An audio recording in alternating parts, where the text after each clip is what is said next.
ஒரு புள்ளைய பெத்துட்டு நாசிங்கப்படுறது அவமானப்படுறது விட இப்பவே கொன்னுட்டு ஒரு பொண்ணை சேர்த்து விடுதலை நினைச்சுக்கிறேன்.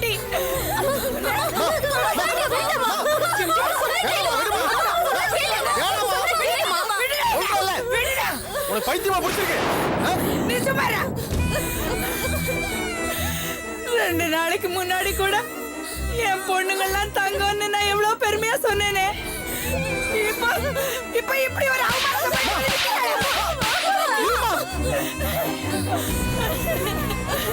இது பாருடி, உங்க அப்பா சாகும் போது எனக்கு 28 வயசு தாண்டி ஆச்சு. நீ தேடி போன சுகத்துக்கு நானும் ஆசைப்பட்டு எவன் கூடயாவது ஓடி போயிருந்தேன்னா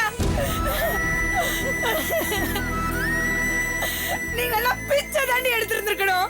பிச்சை தான் எடுத்திருந்திருக்கணும்.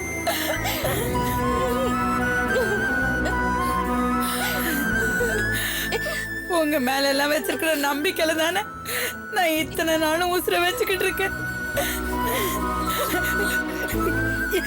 இதெல்லாம் பாக்குறதுக்கு நானும் உங்க அப்பா போனப்பவே போய் சேர்ந்துருந்துருக்கலாம்.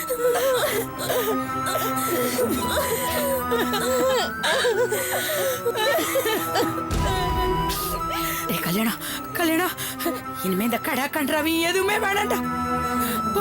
போய் போர்டெல்லாம் தூக்கி போட்டுட்டு கடை எழுத்து மூடு. இதா இவனுங்களுக்காக தானடா தினம் தினம் நெருப்புல வந்து கஷ்டப்பட்டு உழைக்கிற. இன்னைக்கு இவன் பண்ணிட்டு வந்திருக்கிற காரியத்தை பார்த்து இல்ல. நன்றி கேட்டவளுங்க, நன்றி கேட்ட இவளுங்களுக்காக நான் எதுக்காக உழைக்கணும்? தேவையில்லடா, எதுவுமே தேவையில்லை, எதுவுமே தேவையில்லடா.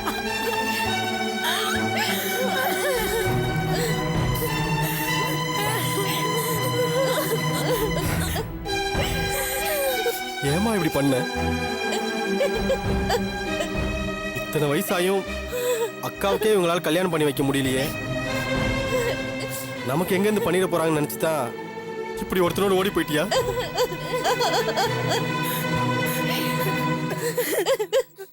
நீ ஒரு வார்த்தை சொல்லியிருந்தா 4 முளை கைத்திலியோ விஷத்து குடிச்சோ நாங்க எல்லாரும் போய் சேர்ந்துருப்போமே.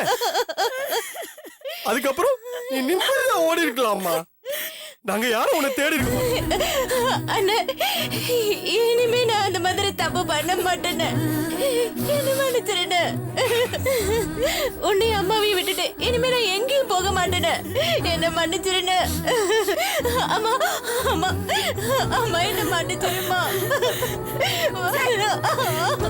படுபாவி படுபாவி, இந்த படுபாவி மட்டும் இன்னைக்கு ஓடி போயிருந்தா ஐயோ உனக்கு இந்த ஜென்மத்துல கல்யாணமே நடந்திருக்காதேடி. ஏடி இந்த வயசுலயே ஒருத்தன் கூட ஓடி போக துணிஞ்சாலே உனக்கு ஓடி போறதுக்கு ஒருத்தர் கிடைக்கலையாடி. என்ன மன்னிச்சிருமா, இப்படிலாம் பேசாதம்மா. இதெல்லாம் நினைச்சு பார்க்காம நான் அவசரப்பட்டுட்டேம்மா. இனிமே உங்க பொண்ணா நடந்துக்கிறேம்மா, என்ன மன்னிச்சிருமா. கல்யாணம் கல்யாணம் டேய் கல்யாணம் டேய், இனிமே என்னால இவளை நம்ப முடியாதுடா.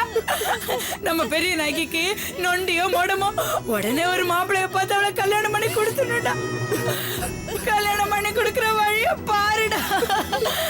எப்போ ஒருத்தன் கூட துணிஞ்சு வீட்டை விட்டு ஓடி போறதுக்கு வாசப்படிய தாண்டிட்டாலோ இனிமே இந்த கால் வீடு தங்காதுடா. கல்யாணம் என்னைக்கு வேணாலும் இது நடந்துருண்டா.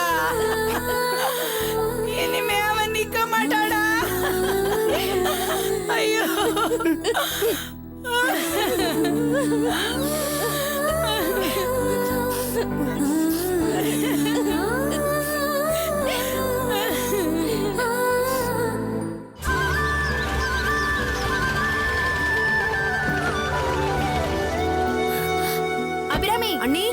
வந்தாச்சு.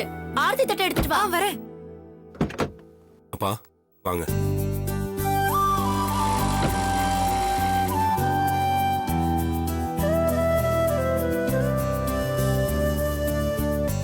வாங்கப்பா.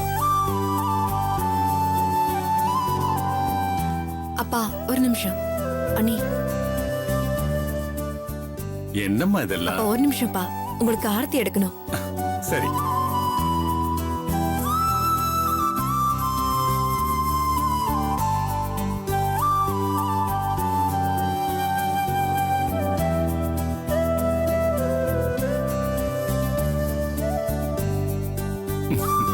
சந்தோஷமா?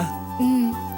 எதுக்குமா இதெல்லாம்? அப்பா உங்களுக்கு நிறைய கந்திருஷ்டி இருக்குப்பா. ஓ 60 வயசாயும் உங்க அப்பா ஹீரோ மாதிரி இருக்காருன்னு என் ஃப்ரெண்ட்ஸ் எல்லாம் நிறைய பேர் சொல்லிருக்காங்கப்பா. அவங்க கண்ணே பட்டிருக்கோம். அதுக்கு தான்ப்பா இது. உள்ள வாங்கப்பா. சரிம்மா.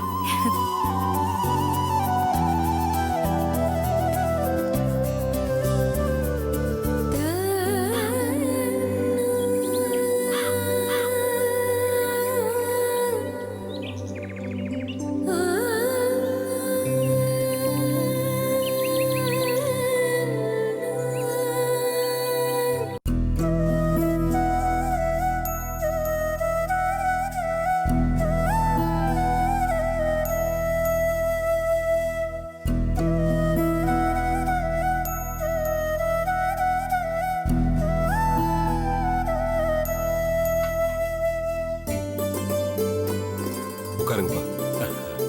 தாத்தா வந்துட்டீங்களா? வந்துட்டேன்டா செல்லம். ஸ்கூலுக்கு போகலையா?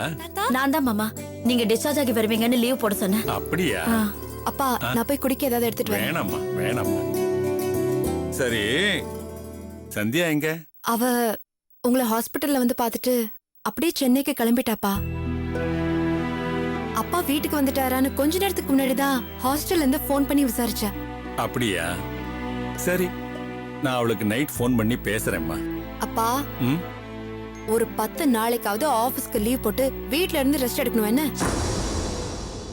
நாளைக்கே ஆபீஸ்க்கு கிளம்பி போயிடாதீங்க, புரியுதா?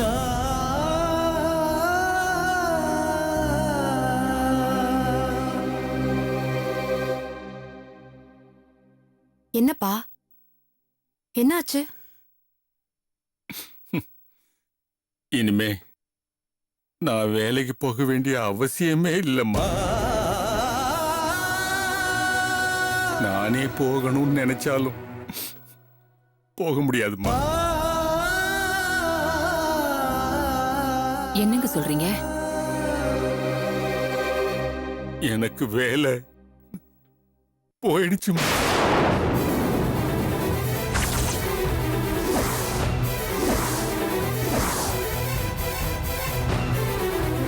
புரியுற மாதிரி சொல்லுங்க. ஆமாம்மா, எம்டி பையன் பொறுப்புக்கு வந்துட்டாரு. என்ன மாதிரி வயசானவங்க எல்லாரையும் வேலையை விட்டு தூக்கிட்டாரு. யங்ஸ்டர்ஸ் வேலைக்கு சேர்க்க போறாராம்.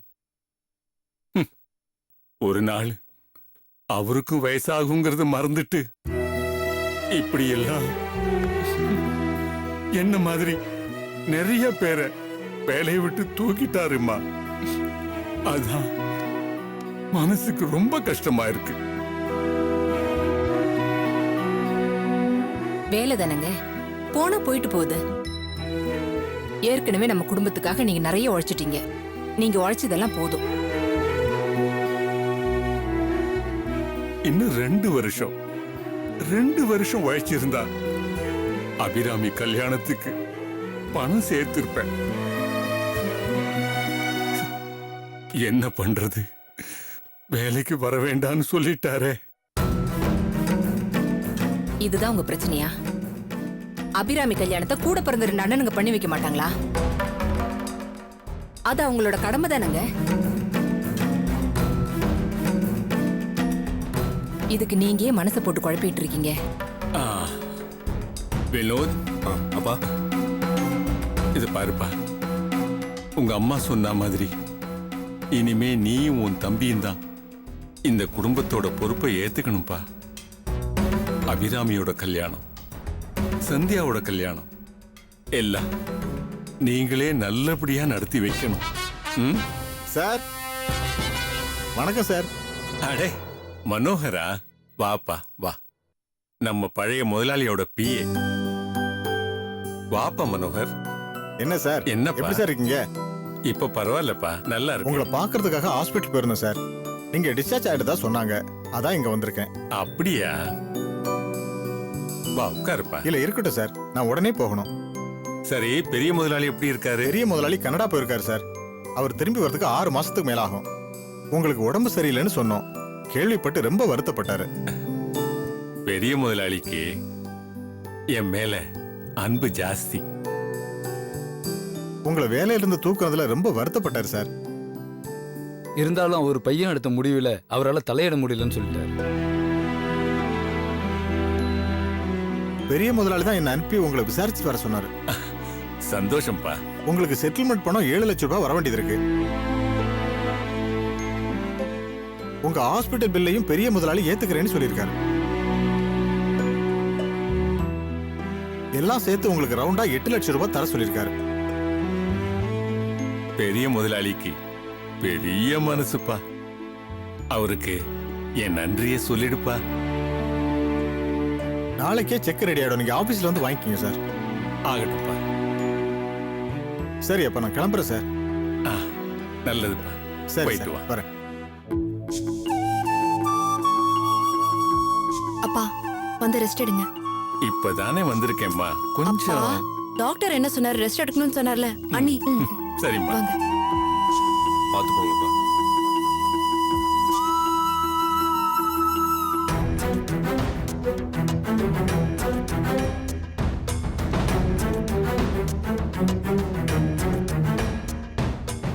லட்சம்.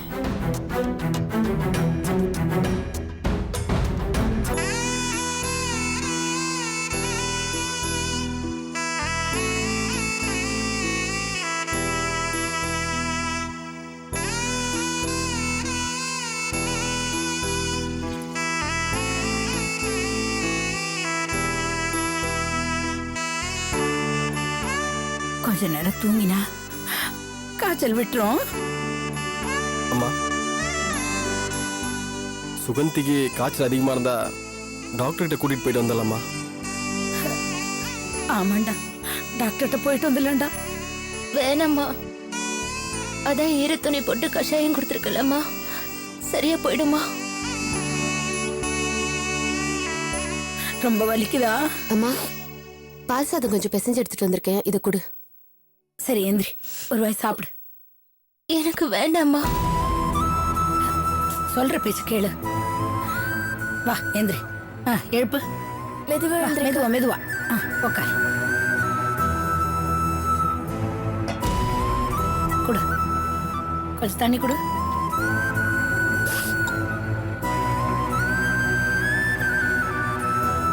ராத்திரி பூரா வெறும் வயிறோட படுத்தா உடம்புக்கு ஆகாது.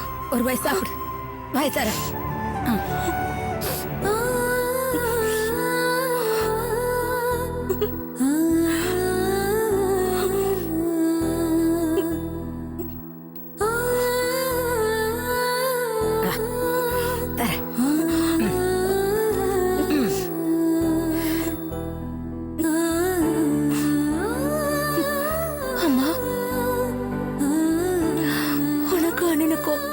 கஷ்டத்தை கொடுத்துட்டேம்மா. உன் மனசு சங்கடப்படுற மாதிரி நடந்துக்கிட்டேன். என்ன மன்னிச்சிருமா. இனிமே இந்த மாதிரி தப்பெல்லாம் நான் பண்ண மாட்டேம்மா, பண்ண மாட்டேம்மா.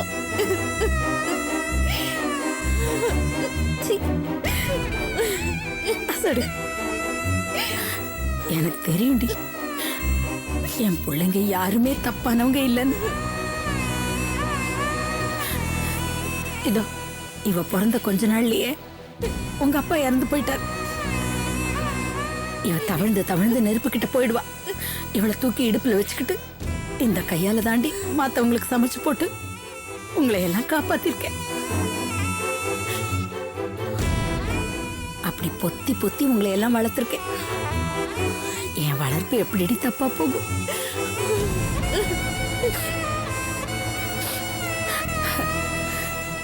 தான் பெத்த புள்ள சின்னதா ஒரு நல்லது பண்ணாலும் பெரிய சாதனை பண்ணிருந்தாலும் அந்த பெருமை தாயை தான் சேரும்னு சொல்லுவாங்க. அதே புள்ள சின்னதா ஒரு தப்பு பண்ணாலும் பெரிய தப்பு பண்ணாலும் அந்த அசிங்கமும் தாயை தான் சேரும்.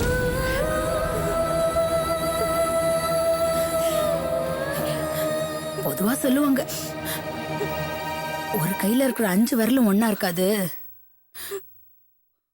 ஒரு தாய் வயித்துல பிறந்த 5 பிள்ளைங்களும் ஒன்னா இருக்க மாட்டாங்கன்னு. ஆனா அந்த பழமொழி என் குடும்பத்துக்கு செல்லாது. ஏன்னா நான் பெத்த என் 4 பிள்ளைங்கள மனசுமே ஒண்ணுதான்.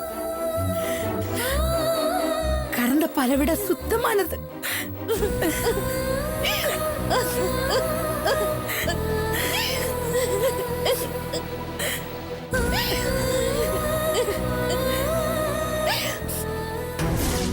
இப்போ ஒரு முக்கியமான முடிவு எடுக்க வேண்டிய நேரத்துல நீங்க இருக்கீங்க மாப்பிள்ள. நான் உங்களை மாப்பிள்ளையா மட்டும் பார்க்கல, என் பிள்ளையாவும் பார்க்கறேன். எனக்கு பிறகு என் தொழிலை நீங்க தான் அண்டர்டேக் பண்ணணும். அதுக்கு இப்பவே உங்களை நீங்க தயார்படுத்திக்கீங்க. சில விஷயங்களை அகிலா வச்சுக்கிட்டு பேச முடியாது, ஏன் என் பொண்டாட்டியை வச்சு கூட பேச முடியாது. அதுக்காக தான் உங்களை தனியா மாடிக்கு வர சொன்னேன். சொல்லுங்க மாமா. மாப்பிள்ள, இந்த விஷயத்த உங்ககிட்ட எப்படி ஆரம்பிக்கிறதுன்னு எனக்கு தெரியல. இருந்தாலும் நான் சொல்ல வேண்டிய கட்டாயத்துல இருக்கேன். மாமா எதுவா இருந்தாலும் பரவாயில்ல, சொல்லுங்க. மாப்பிள்ள சொல்றேன். இப்போ உங்க அப்பா ரிட்டையர் ஆயிட்டாரு, இனிமே அவருக்கு வருமானமும் கிடையாது.